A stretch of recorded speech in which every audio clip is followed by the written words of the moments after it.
జూబ్లీహిల్స్ ఉప ఎన్నికల్లో బీజేపీ తరఫున పోటీ చేయడానికి తాను సిద్ధంగా ఉన్నానని పార్టీ నాయకురాలు మాధవీలత స్పష్టం చేశారు. పార్టీ అధిష్టానం తనకు అవకాశం ఇస్తే జూబ్లీహిల్స్ నుంచి బరిలోకి దిగుతానని ఆమె తెలిపారు. ఈ సందర్భంగా మాధవీలత మాట్లాడుతూ జూబ్లీహిల్స్ అభివృద్ధి బీజేపీ ద్వారానే సాధ్యమని అభిప్రాయపడ్డారు. 3 సార్లు ఎమ్మెల్యేగా ఉన్న టీఆర్ఎస్ నాయకుడు మాగంటి గోపీనాథ్ పాలనలో నియోజకవర్గంలో ఎటువంటి అభివృద్ధి జరగలేదని ఆమె విమర్శించారు. అభివృద్ధి శూన్యంగా ఉందని, ప్రజలు మార్పు కోరుకుంటున్నారని ఆమె అన్నారు.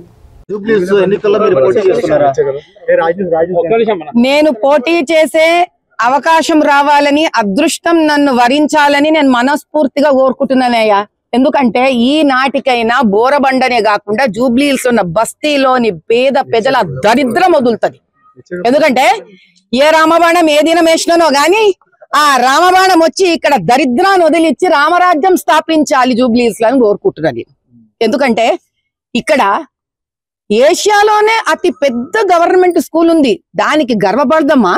లేకపోతే ఇక్కడ గవర్నమెంట్ స్కూళ్ళు ఎట్లా ఉన్నాయి? గవర్నమెంట్ స్కూళ్ళల్లో ఎవరు చదువుతారు? ఆర్థికంగా వెనుకబడ్డ వాళ్ళు చదువుతారు, బీద పిల్లలు చదువుతారు, పస్మంత ముస్లిం పిల్లలు చదువుతారు, మన ఎస్సీ ఎస్టీ అన్నదమ్ముల పిల్లలందరూ అక్కజెళ్ళల పిల్లలు చదువుతారు ఇక్కడ. కాబట్టి నాకు ఒక్కటే ధ్యేయమయ్యా, పండ్ల బండి పెట్టుకునేటోడు మామూలు ఇవ్వకుండా పండ్లు పెట్టుకునే దినం ఇస్తామా ఇయ్యమా?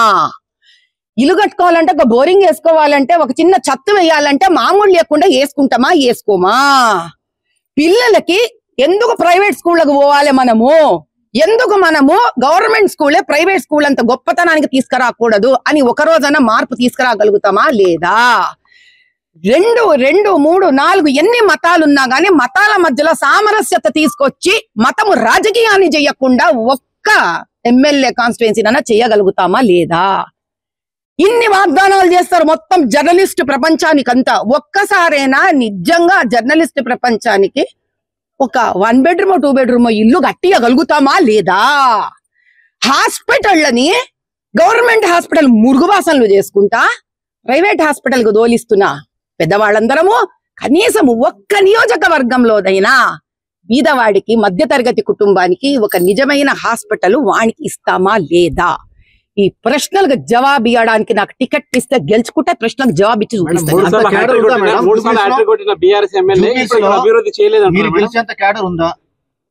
క్యాడర్ ఓటర్లయ్యా, ఓటరే నా క్యాడరు, నా ప్రజలే నా క్యాడరు.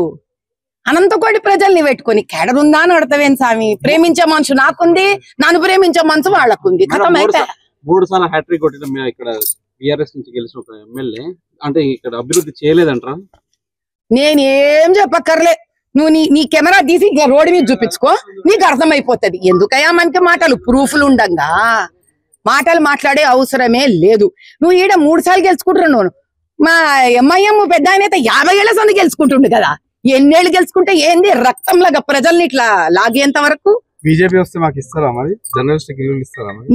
బీజేపీలో నన్ను నిలబెట్టి నేను గెలిస్తే గనక ఈ రోజు వాగ్దానం చేస్తున్నానయ్యా, నేను బిచ్చమడుకొని వచ్చిన ఇండ్లు కట్టించి బీజేపీ వాళ్ళకి, మన జర్నలిస్టులకి నేను ఖచ్చితంగా ఫ్లాట్ ఇస్తా.